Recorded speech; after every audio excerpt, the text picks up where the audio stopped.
So let's fill in some blanks and fill in some definitions here.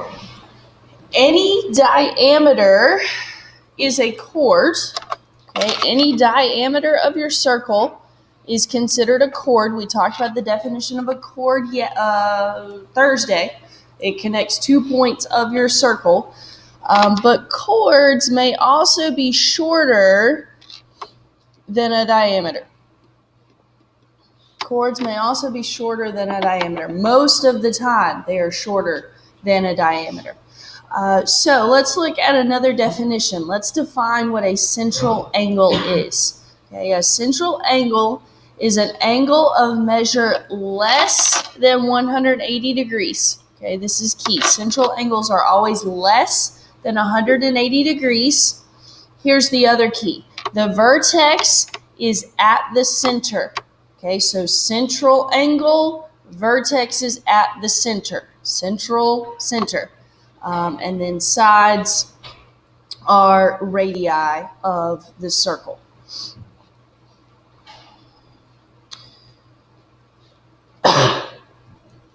Okay, so central angles have a vertex at the center of the circle. So you got a little diagram right there. The central angle in that case would be the angle AOB, would be considered a central angle because the vertex of that angle is at the center of the circle, which is O, and OA and OB are radii. Okay, so angle AOB is what we consider to be a central angle, and that has measure that is less than 180 degrees.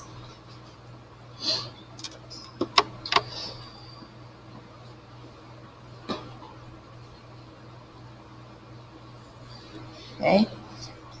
Each central angle splits a circle into two arcs. Okay, every time we have a central angle, it splits your circle into two arcs. We have what we call a minor arc, and we have a major arc. The minor arc is inside the central angle. So the minor arc is less than 180 degrees. That kind of makes sense. Minor, less than, those words kind of go together.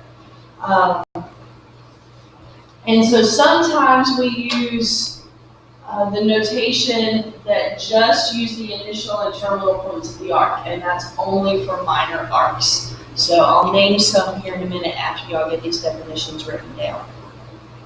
The major arc is the rest of the circle. And those are always going to be greater than 180 degrees. So minor arc is the small part, the major arc is the rest of it. So the minor and the major arc together will complete the entire circle.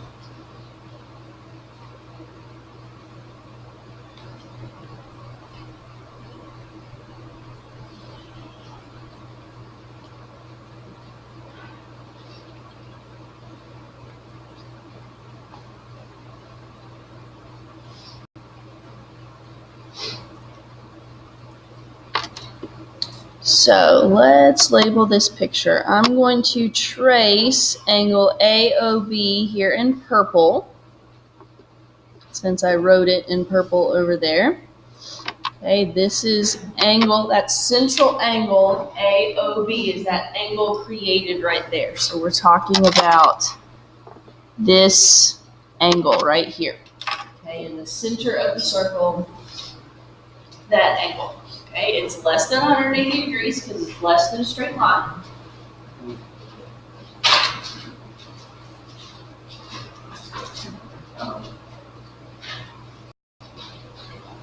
Okay, AB, that line segment from A to B is considered a chord.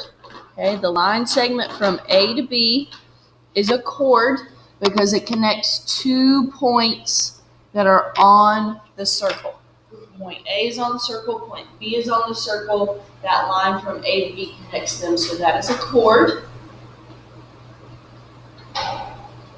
The minor arc, ACB, okay, is right here. From point A through point C until we get to point B is our minor arc.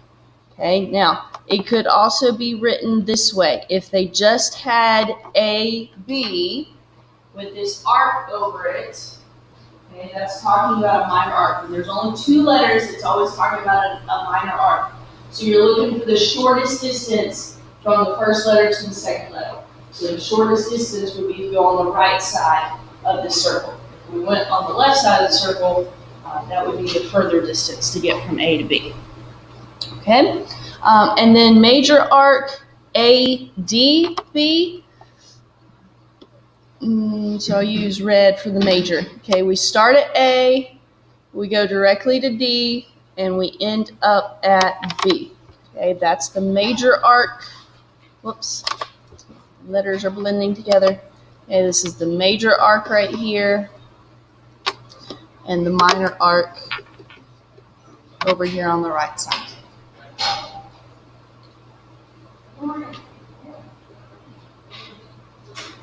Okay. So when we put those together, we end up with the entire circle. The entire circle in total is going to have 360 degrees. Y'all already know that a circle has 360 degrees in it. So minor arc plus major arc equals 360 degrees every time. Any questions about the terminology? Makes sense. Minor arc, major arc, central angle, chord. Okay. So, let's see here. The measure of a minor arc is equal to the measure of the corresponding central angle. So whatever the measure of that angle inside the circle is, that's the same measure as the arc, the minor arc. Okay. The degree measure of the major arc is 360 degrees minus the measure of the corresponding minor arc.